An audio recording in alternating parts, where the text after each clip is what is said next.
संजय काकाच्या विरुद्ध जो उमेदवार आहे त्या विशाल पाटलाला आजच्या सभेमध्ये एक मताने पाठिंबा दिला असं आपण जाहीर करतो।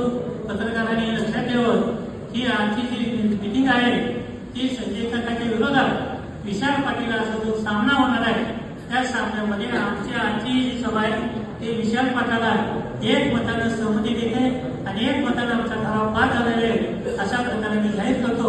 आणि पुन्हा एकदा आपल्याला हा लढा असा चालू ठेवावा लागत आहे।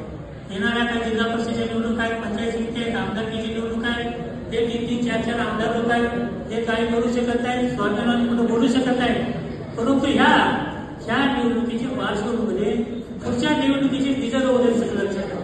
पुढे जे काही पंचायत समिती आमदारकी आहे त्या निवडणुका सुद्धा आपला जो गट आहे